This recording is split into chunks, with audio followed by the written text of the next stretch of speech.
Hello everyone, welcome back to Kingdom. Today we're going to be jumping right into a topic that is very rarely discussed here on this channel. Now ladies and gentlemen, that topic is none other than gaming. Last time I made a video even semi-related to gaming was way back in the Cuphead ages, and that video did pretty well actually, so here goes another shot. If you've been living under a rock, which to be honest, who hasn't because we're in quarantine, there's a brand new game coming out, and if you're a fan of Marvel, you obviously know it. It is the brand new Avengers game. It features your standard run-of-the-mill Avengers like Hulk, Iron Man, Captain America, Thor, and Black Widow.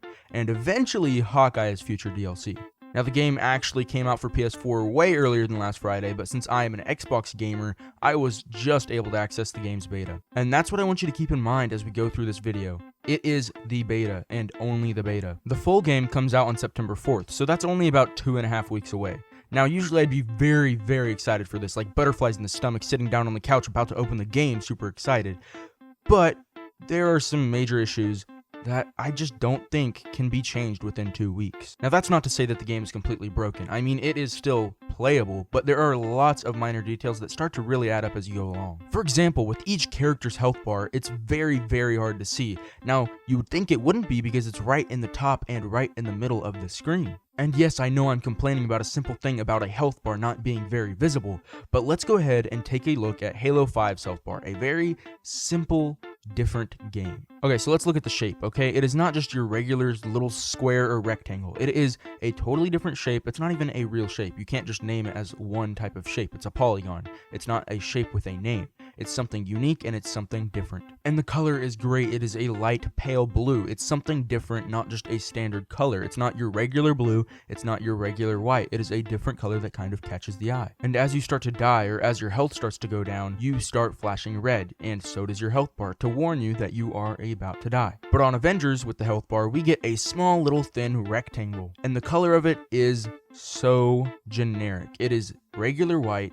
No differences about it. It does not really flash red until the last second, right when you have one more hit left. And when there are lasers and lights everywhere, which there is in this game, it is so hard to find. You easily lose it. And I just thought that losing it inside the lights was my biggest worry, okay? But no. There is a mission called the Snowy Tundra mission, and I'm sure you know where this is going to go. And of course, the snow is white, because why would snow not be white unless you've taken a tinkle?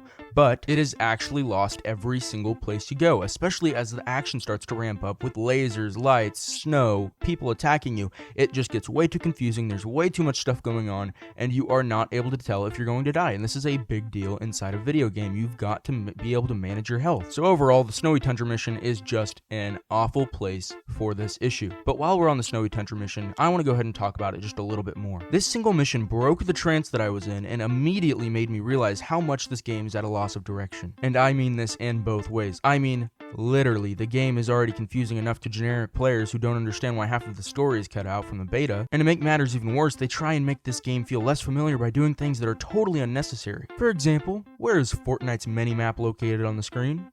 What about Halo's radar? That's exactly right, in one of the corners of the screen. Would you like to know where Avengers map radar is located on the screen? Not directly in the corner, not something big and obvious that you're supposed to be using to help you find where you're going, and not even something bold that stands out from the background of the foggy trees. But it is a small circle slightly displaced from the top left-hand corner, that when first seen is assumed as just some random graphic that has popped up on screen until you run around for a little bit and finally realize what you're supposed to be doing with it. I mean, for real, this game can't even say use your radar to find shield bunker. Instead, all they give you is reach shield bunker. So now I hope you can see how easily these minuscule details start to snowball into one huge problem. We started this video out complaining about a simple health bar, and we landed on the loss of direction for this game. These specific examples are just what I said, specific, but in many different aspects, they apply to almost everything else in the game. But sadly, we don't have any more time to criticize the gameplay because what we're really here to complain about is how rushed this project was. Let's rewind all the way back to 2012.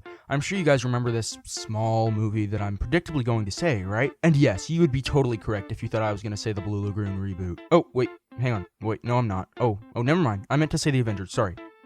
That's weird.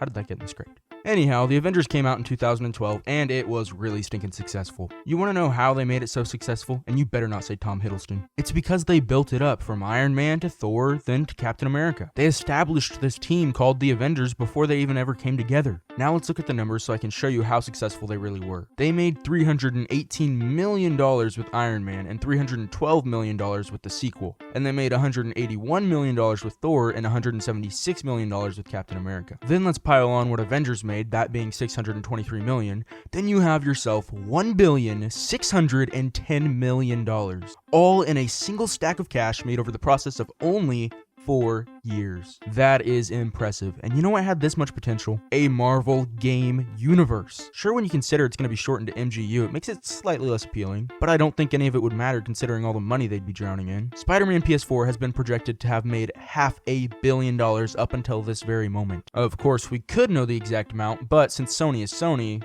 they don't tell us. But if you really think about it, this single game made more money than Iron Man. Heck, it made more money than Thor and Captain America combined. So it's a great starter to this MGU. And it's also a great starter because of how many heroes it referenced, all of which could have had their own games set in this universe. So let's just take a minute to see how many games we could have potentially had. These are ones that aren't directly hinted at or shown, like Miles Morales. So first off, of course he references the Avengers because of the Avengers Tower being straight in New York. And this reference is what's going to give us our biggest bulk of games, starting with the Hulk. I think with the Hulk game, what we should have done is kind of done a GTA type of game, where you're in a city, you're able to free roam and go wherever you want. And with Hulk, his big part is, being so mad that he has this monster inside of him that goes and destroys and goes on rampages. So I think a great aspect would have been maybe the more cars you destroy, the more buildings you break, you get a worse score. Not really score, but more of a happy meter of the town or the city or whatever you're taking place in. With Iron Man, I think that one would be basically its own new unique version of a game. It would be free roam, of course, because most of these games need to follow after the footsteps of Spider-Man. But they don't have to follow exactly. They can do something totally different if they really want to, as long as they keep it familiar. And this leads me into my next game, a Black Widow game. And potentially, since Black Widow and Hawkeye are not big names just by themselves, yes, they are bigger than they once were, but they're still not as big as, say, Spider-Man, so they could have a team-up game where they do kind of a Tomb Raider style, or maybe even something like Uncharted. And next, of course, is Captain America. Now, this one's a little bit trickier because I'm not sure how they would do this game, to be honest with you. I think they could do something, again, like Iron Man, do something new, maybe a little bit of free roam, but not as much as Iron Man or Spider-Man should have. Maybe, I don't really know. It would be up to them. So let me know what you think down in the comments. And of course, this roster is assuming that we're getting the same roster as the current one we have now in the new Avengers game. Now, after all of these solo hero games come out, we could do a big build up to the Avengers that they have to defeat some big threat. That threat could be anything. It honestly should have been MODOK like it is in this story. I say honestly, keep the story, but set it in this universe. Now, the next heroes that were referenced were a little bit of less popular ones. Of course, on the Netflix side, you're going to know them, but more teenagers aren't going to know them as much. So let's go ahead and start off with the first one, Jessica Jones. Now, this one is tricky. I think they should do something sort of not so free roam, maybe more Black Widow style, and something that's a kind of a detective game. It would definitely have to be eye-catching and unique, since she is a little bit of a lesser known character, more lesser known than Daredevil, which is our next game. With Daredevil, I think what you should do is something really similar to Spider-Man, because his character honestly could hold a free roam game pretty well, I think.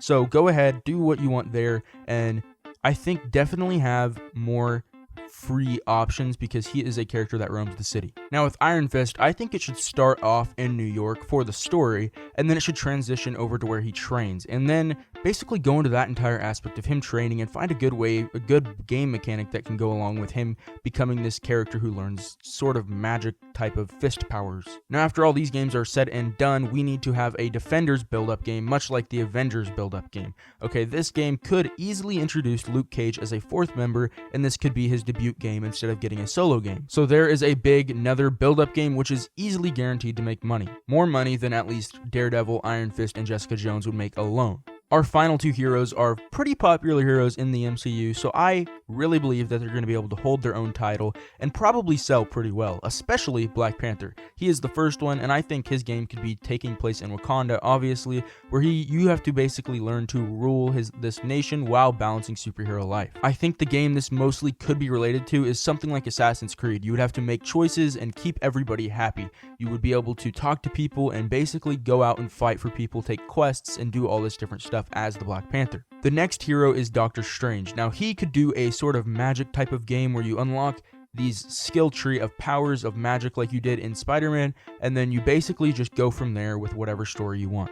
That's all the referenced heroes we had in Spider-Man, but of course, if these games were to come out, they would have to introduce more heroes. For example, like I said, Luke Cage and Defenders, and I think this would just be happening more and more with each game that comes out. But now let's go back and see how many Marvel games we would be getting over the years if they were to come out every 2 years or so. So we have Hulk, Iron Man, Black Widow, Captain America, and Hawkeye. Then we have Jessica Jones, Iron Fist, and Daredevil. Then we have the Avengers and Defenders game. And then we have Black Panther and Doctor Strange. Again, for just one more quick reminder, this does not count the new Miles Morales game coming out on PS5. So we have 12 heroes overall, counting all of them. So that is 24 years of Marvel games if, again, we were saying they come out every 2 years or so. So that is 24 years, a very long time, something that can make them a lot of money in the long run. Because I believe that each game, besides maybe the Defenders roster, has the chance to make near Spider-Man's revenue, if not more. But this could all be wishful thinking, and maybe this would be too complicated for them to do. I really don't know. And sadly, none of us will, because they didn't decide to go this route.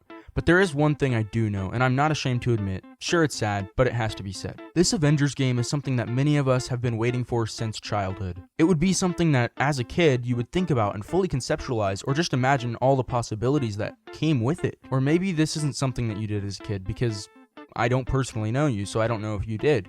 But I can say that I did all the time. And I do know that what we are getting with the current Avengers game is not what it could or should be. I have my standard high because I know, and I'm sure you know too, that Marvel is capable of making something at least a little bit more thought out. And that's why I personally see this game as a mere cash grab that had great potential. And this is why I and anyone else who agrees with me will remember this game as Marvel's $1 million mistake.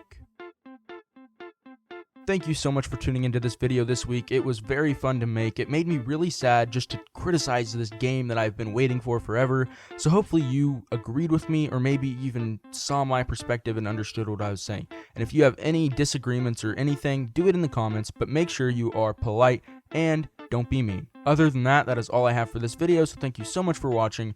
But one more thing I want to say is that soon, over this month and September, there are going to be some changes coming to this channel, so just make sure to look out for a video about that coming soon.